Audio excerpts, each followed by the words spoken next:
Okay, we're back. So got the girls all up to be milked. I'll open this gate later.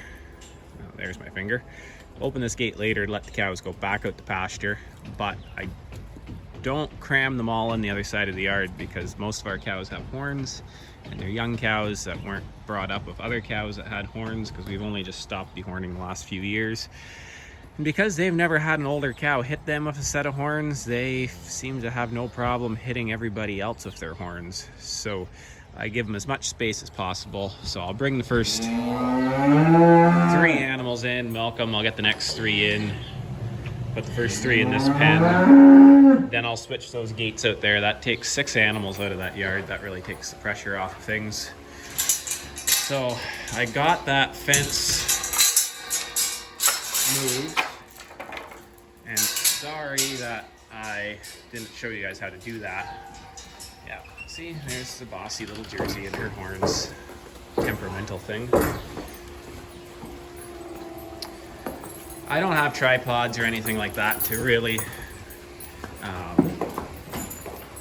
set up and show you guys how I do stuff. So it's just me very awkwardly holding a phone trying to do chores here. So you might not see everything you want to see.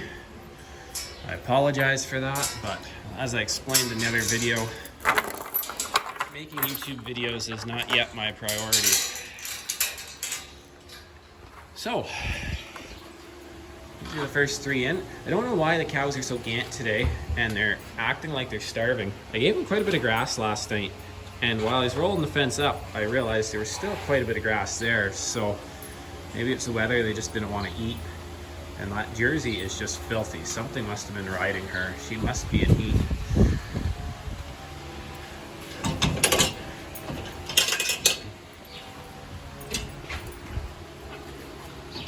Sansa. Yeah. Sansa, Shameless, and Mary, or as she's actually known as, the Jersey. Some days she's known as the effing Jersey. She really is not a nice cow.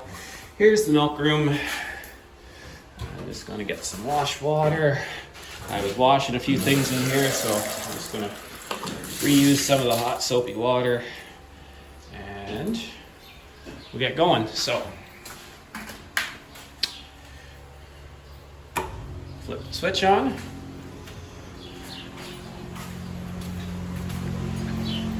Now, as I say, I do not have fancy tripods. So, we're gonna try this, see how it goes. No, I don't think you can see quite enough though. Maybe that's better.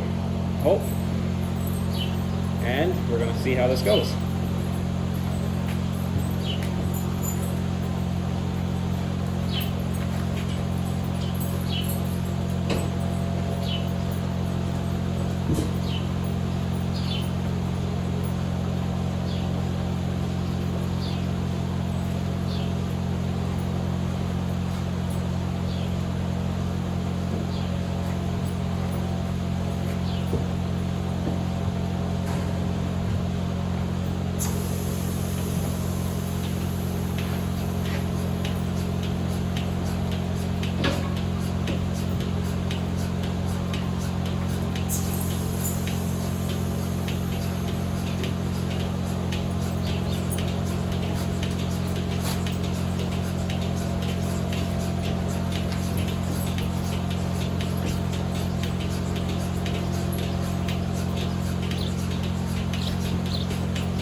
Okay, so hopefully you were able to see that.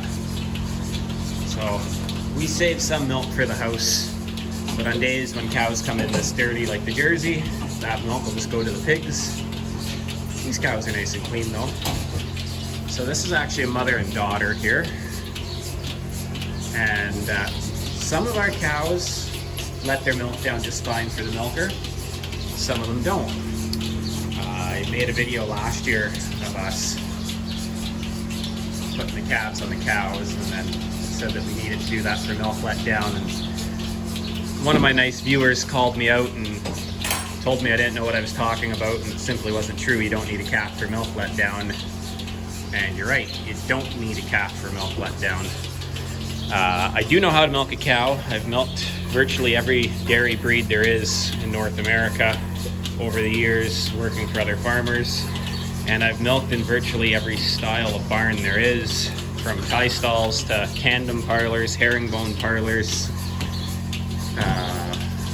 parallel parlors. Even spent 4 years milking 400 cows on a 36 stall rotary. Our cows are not quiet little Jerseys. When we calf share, they've got very strong maternal instincts. When I used to milk them in a tie stall barn and I would feed veal calves, they were completely fine. I'd take the calf away from them and manage them like any other dairy herd, and they let their milk down fine. Since we started calf sharing, half of them want their calf. They know they're getting their calf. They know their calf is there, and they will not let their milk down. So I redesigned this parlor last year. I made the stalls a lot wider. I used to have a tack area at the end, but I made the stalls a lot wider. I took the tack area out because I gotta have room for the milk pail, and then I gotta have a stall divider here. So if there's a calf in this stall, well, like here, he's not standing on my milk pail. And then I was just letting the calves suck for a moment and then shoving them out the door and putting the milker on. And I have an old hip injury. Sound like an old man, I'm not. But I have a hip injury and a shoulder injury that I've been working with an osteopath on fixing. And I was doing pretty good. The other day, oh my God, I was in so much pain. I couldn't figure out what I did to either my hip or my shoulder, and realized, oh yeah, when I was pulling a calf out of the stall, like, oh, it's, you know, some of these guys are now 150, 175 pound calves. I thought that's what I did to it. So for the calves that need to come in with their mothers, I put these ties on the wall.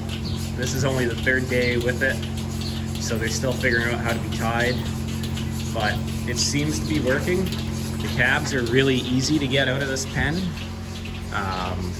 It's actually harder to hold the calves that you don't want back, but that's okay.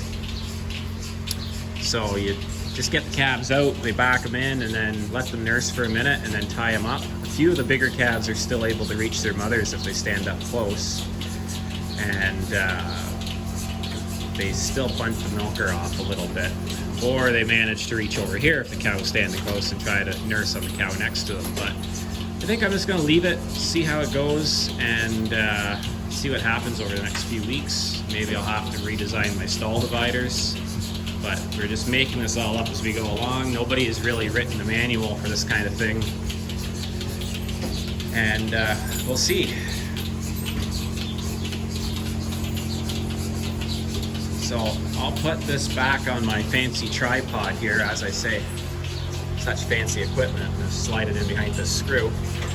And we'll see if I can take some of these milkers off. They're almost done. The Jersey's done. And I just got a few 5-gallon pails sitting outside the milk room. There's the cream separator. I separate cream for our house once a week, and then we've got cream for ice cream and butter. But today all the milk's getting dumped for the pigs, so I just got a few pails sitting outside there, and dump that in the pig feed later, and I'll do another video on pig feed. So let's see how this transition from this group into the next group goes, and hopefully we're catching it all on camera.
open my stall.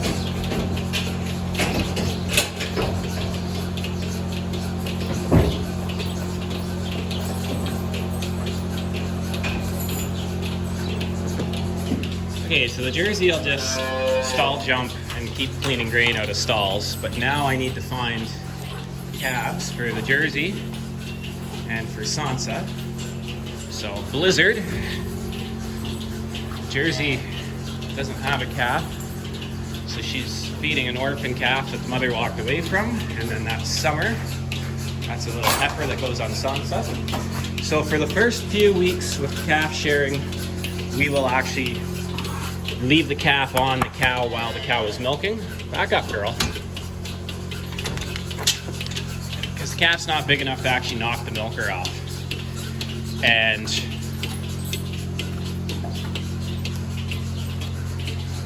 there.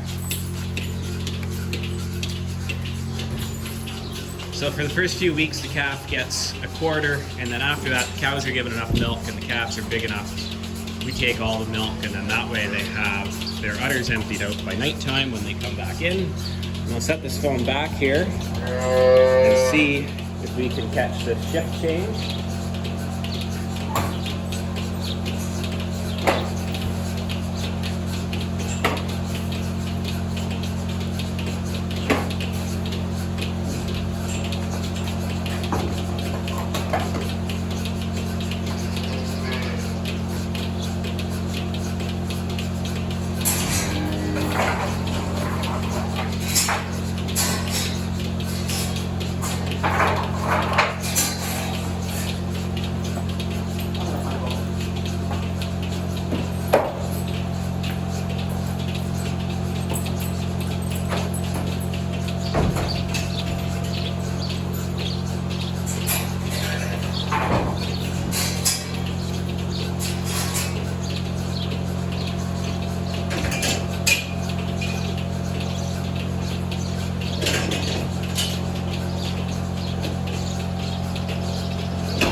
Okay, so these guys are still figuring out how to be tied. I don't know how much of that you saw or not.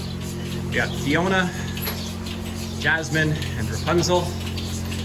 As you can tell, every year we pick a theme, and these are all 4-year-olds, and that year was Disney princesses. Then we got Jetstream and Rainbow, because this year's theme is weather.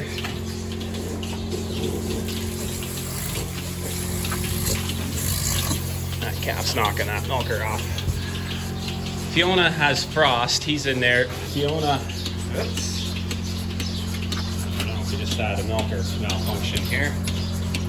Maybe we can set the phone there.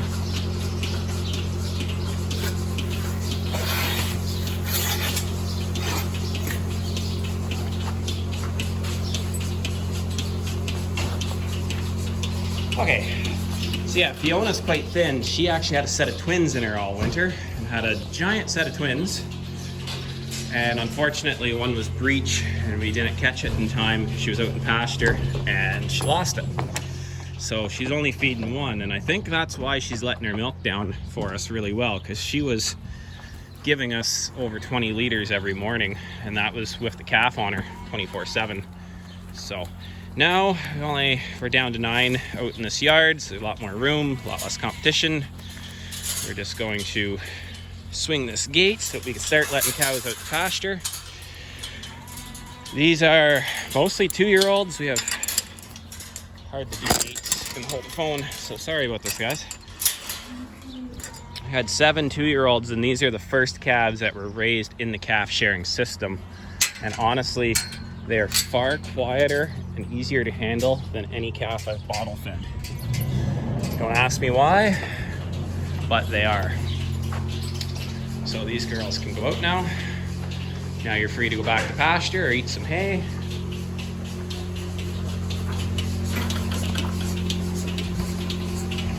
These calves are slowly figuring life out. Yeah, like I say, she was milking so heavy, I think she just was willingly letting her milk down without the calf on, just because she was coming in so full in the morning. But she is a little thin. The winter was hard on her, having twins in her. But she is also the more dairy type cow. But these cows do put their weight back on pretty good once we dry them off. So as I was saying, we used to give, especially on the heifers, for about the first 2 months, they all basically freshened in May. I'd fold one of these teacups down and plug it and make sure that there was still a quarter left for the calves after milking. Or if the calf had to be on the heifer to let her milk down, I'd let it suck 1/4 out and then take the calf away. So the calves were getting 1/4. Now on these older cows, I did that a little less, because I found if the calf went out really looking for milk and hungry, then they sucked on the cow all day, and the cow was less likely to come in at night with milk in her udder, because that's some of the problems with calf sharing, is some of these cows are milking too much during the day and they come in with milk in their udders at night. And then I was trying to milk them at night, but they just didn't seem to want to let their milk down at night, and it's a lot of extra work. And we're not making money on this. This is more of a hobby. We're feeding our pigs, and that's working. But at the end of the day, you know, if we had milk quota to fill, I'd be trying to get every liter of milk I could out of these cows. But we're not filling milk quota. So a little less milk out of these cows means they'll keep a little bit more weight on their back, means they'll breed back easier, and so on. But I do like them to let their milk down because the hind milk is where all the cream is, and the cream is what's going to fatten our pigs. Also, I don't want the calves getting all the cream and not the protein-rich milk that comes. The first milk that's in their cistern tends to have more protein. The last milk they let down tends to have more fat. And milk is a perfect balance of protein and fat. I want that perfect balance for both me and the pigs, but I want that perfect balance for the calves as well. So I want the calves not getting fat, but actually growing. So that's kind of why we do what we do. But these cows are nearly done. I want to put this back up, see if we can get these milkers off, get them out, and then I'll get another milker in.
so that's done. Now we just got to get Frost out of here for Fiona.